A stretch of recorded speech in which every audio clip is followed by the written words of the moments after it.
My brother banned me from his wedding for being bi, so my parents disowned him and caused a massive family scandal. So a few weeks ago, my brother told me that because I was bi, I wasn't allowed to attend his wedding. His fiance's parents were extremely religious and would not approve of my boyfriend and I showing up, and he ended this by telling me that if I showed up, he would no longer consider me a brother. This hurt me a lot, but I sucked it up and did not attend. It's also worth mentioning my parents didn't know I wasn't attending the wedding. So on the big day, I was at home when I got a text from my parents asking where I was because they couldn't find me at the wedding party. I told them I wasn't attending the wedding and asked if my brother hadn't told them anything. They said no, and since I didn't see any reason to lie, so I sent them a text message telling them exactly why. Immediately after receiving the text, my parents talked to my brother about it, and all of a sudden, my absence was the main topic of the wedding party. From what I heard, two fronts formed. On the one hand, my parents and the rest of my family were against the family of my brother's wife, and apparently, he felt compelled to take her side and tried to argue in her favor. It's crazy to think that I was just sitting at home living my best life with my boyfriend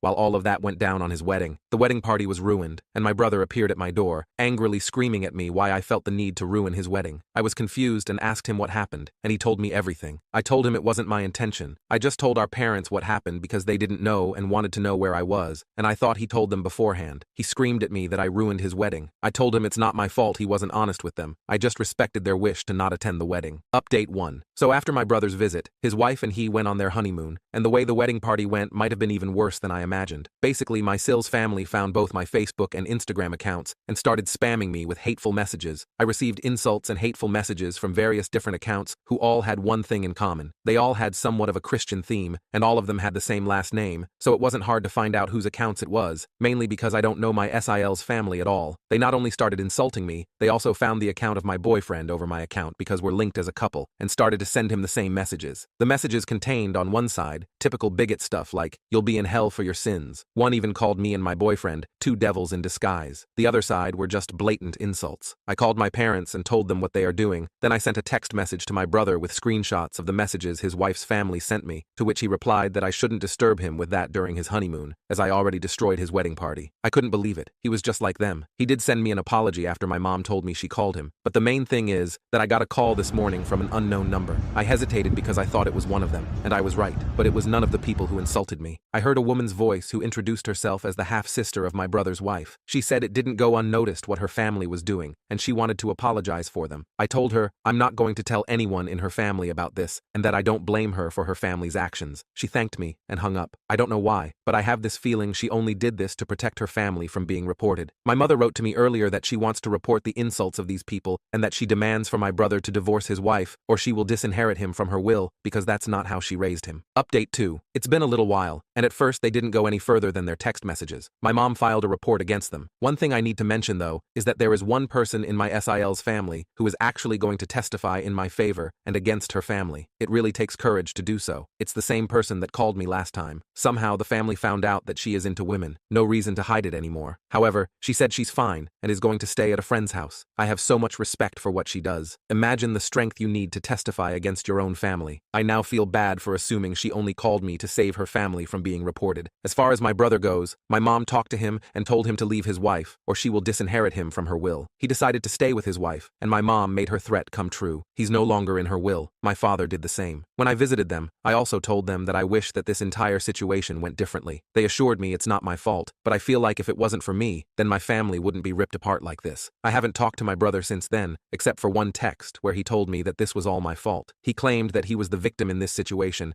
and that if I didn't go blabbing on to my parents, he would still be in the will. He told me that he and his wife could have really used the money further down the line, and that I was taking this all away from him. I didn't respond to him, however, but shortly after they sent me this message, I decided to start documenting everything, the insulting and harassing messages mainly. Update 3. Well, the charges against them were pressed, and the process was very annoying with my SIL's family trying to play victim and changing the story to suit themselves. My SIL's mother actually tried to spin the entire story and claim that my boyfriend and I showed up to the wedding, and tried acting extremely inappropriate on the dance floor, thus making everyone uncomfortable and ruining the wedding. However, the documentation of the messages I had were a slam dunk, since they completely disproved what my SIL's mother was saying saying, and we actually ended up winning the case. Now, although the majority of the family weren't going to jail or anything, my SIL's mother might be, because she is currently being investigated for perjury. The rest of the family had to pay for their actions, literally. There was one incident where my SIL's dad was actually trying to find out where I lived and asked my brother, who told him. Only God knows what he would have done to us if we still lived there. But in the time span of the last 2 months, my boyfriend and I moved to a different place, which my brother didn't know anything about. Apparently, the father showed up to our house with a baseball bat, but there is no proof of that. Also, all their social media accounts were deleted. However, I don't know if this was part of their punishment or if they did it themselves. After the case was settled, my brother had the audacity to beg her to put him in again. She said only if. He apologized to me, and he actually agreed. She invited me and my boyfriend over, and my brother sat in the living room with this mad look on his face. She made him apologize, but I didn't accept this apology because I could tell it wasn't sincere. He did it because he had to, and not because he was actually sorry. He said to me in such a tone that made me question everything I thought I knew about him. There was zero feeling or emotion put into it. It was the most monotone apology of all time, and actually hurt me more than if he were to not apologize at all. After this, I told my brother that I am disappointed in him for who he became. Before that, we had this huge bond. We never judged each other for stuff like this, and all of a sudden, he has such a problem with me having a boyfriend. I reminded him of how we promised to be each other's best man, and he just spit on that promise. I just don't get it. I told him that I miss the old him. He didn't respond to anything. He just sat there quietly, staring at the bottom. After I finished, he just got up and left. This was the last time I spoke with him, and it's already been a few weeks since this happened. My parents paid much more attention to the challenges I faced since this incident. I really love them. My dad even got a pride flag for me and asked if he could hang it in our bedroom. I love that I have such great parents. I just wished for my brother to become the person he once was. BTW, since the case with my SIL's family is over, I haven't heard anything about their lesbian daughter. She supported us during the process, but we lost contact afterwards, and I just hope she's fine. And although I thought that this was the end of the entire drama, I was very wrong. You see, my brother's wife's sister texted us shortly after and asked if she could come over. We talked for a while, and I was relieved to find out that she is fine. She said that she moved in with her girlfriend when the case was over, simply because her parents and the rest of her family had disowned her and threatened her if she dared to return. However, the relationship with her girlfriend ended after a while, and she asked us if she could stay for a few days until she found something. She stayed with us for 2 weeks. During that time, my parents visited us and offered her to stay with them because they had a big house with some free space. She stays there currently because she wanted to study, and my parents had no problem with letting her stay a little longer. My boyfriend and I also support her financially a little bit. We included her in several different celebrations, such as Christmas and New Year's Eve, and I feel like she is like the sister I never had. As far as things with my brother, they've been weird. He actually tried to attend our Christmas celebration party, but the moment he appeared, my dad kicked him out and said that, and I quote, "This man is no longer allowed in my house." My brother tried to reach out to me shortly after, this time texting me what seemed like a sincere apology. He seemed rather intoxicated though based off the text, so I decided to simply text back, "You've made your bed, now lie in it." Update 4. I proposed to my boyfriend, and he said yes. I spent the last few months bringing up so many ideas and giving him some subtle hints, not too obvious, just enough to see how he reacts, and then decide based on his reaction. In the end, I made a photo album of us featuring the most important events in our relationship. Each of them had a thought of mine and a caption below them. Some of them were meaningful, but some of them were just random, like one photo of us eating at his favorite restaurant on his birthday, and the caption just says something like, "Damn, that pizza was good." That made him laugh. We walked to his favorite spot in town, which is a wonderful lake. That is where I gave him the album and told him it's a present and to look through it. He was focused and didn't notice what I was doing behind him, as I just told him I was getting something I forgot. I positioned myself behind him, and that is when the last page came into play. That page had a photo of me holding the ring in the same way I positioned myself behind him, looking straight at the camera, and the caption says, "Hopefully, he says yes." He turned around in disbelief and started crying almost immediately when he saw me. I couldn't even finish the question, and he already said yes. It was exactly how I hoped it would go. I always dreamed of making my proposal out of a romance novel, and I was successful. So, yeah, that's it. I'm going to marry him. I already told my entire family, except for my brother, of course. They were so happy about it, especially my mom, who shrieked out of excitement on the phone. Update 5. My boyfriend and I got married, and it was the best, greatest, and the most unconventional wedding ever. Instead of a regular wedding dance, we decided to have a lightsaber battle against each other. He won, because he knows how to wield his sword. However, he didn't necessarily win. You see, it wasn't just a regular lightsaber battle. The battle was a choreography we had to learn since we're both huge Star Wars fans. My dad, who also loves Star Wars, said he wanted to join, and he had an idea how to do that. In the end, he had a lightsaber battle against my fiancé, where my fiancé had to fight for the right to marry me, where my dad eventually lost. Then, I stepped in to test my fiancé's strength myself, and there was a lightsaber battle between us, where I fully acknowledged his force is worthy. Update 6. Sil's mother got sentenced to 9 months in prison, LOL.